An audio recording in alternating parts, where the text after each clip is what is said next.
Қайырлы күн менің тұрақты көрермендерім.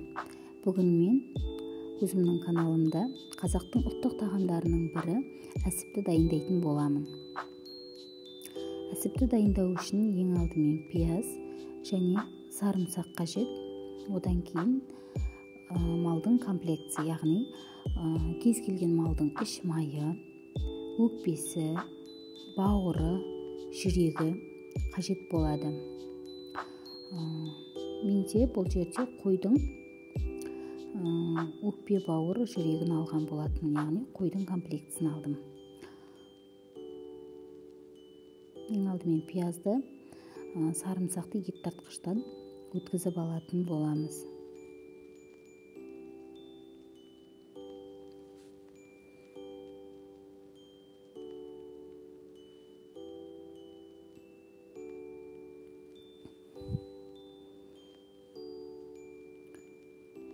Одан кейін іш майды да бірнеше бөліктерге бөліп ет тартқыштан өткізетін боламыз.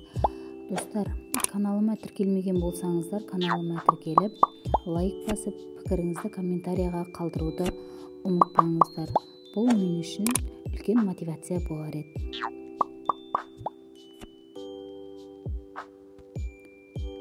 Міне көріп тұрғандарыңыздай, осылай барлығын кезекпен кезек ет тартқыштан әдемілеп өткізіп алатын боламыз.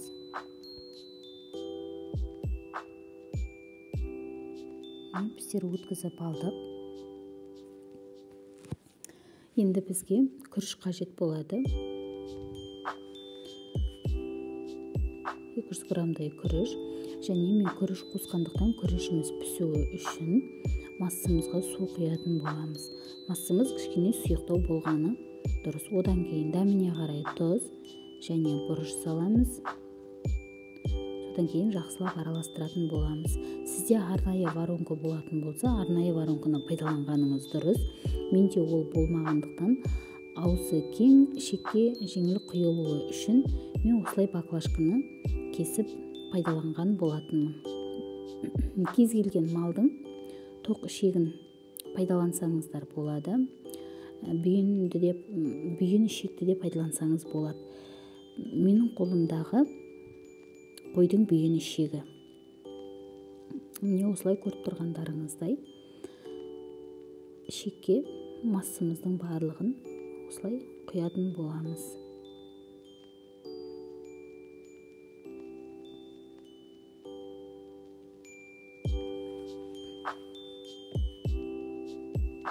Және мен оны бір ішектің өзін 2-3 бөлікке бөліп, ортасынан байлап қойған болатынмын, яғни бұл міндетті емес. Бұлай жасамасаңыздар да болады. Енді міне біздің ішектер дайын. Темір ыдысқа салып, үстіне су құйып,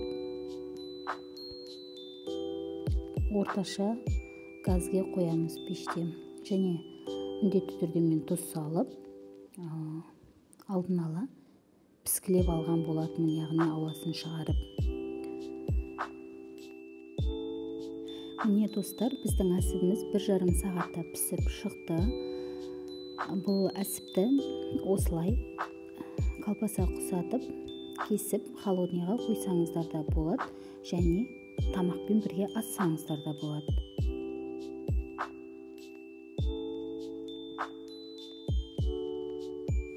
Назарларыңызға рахмет.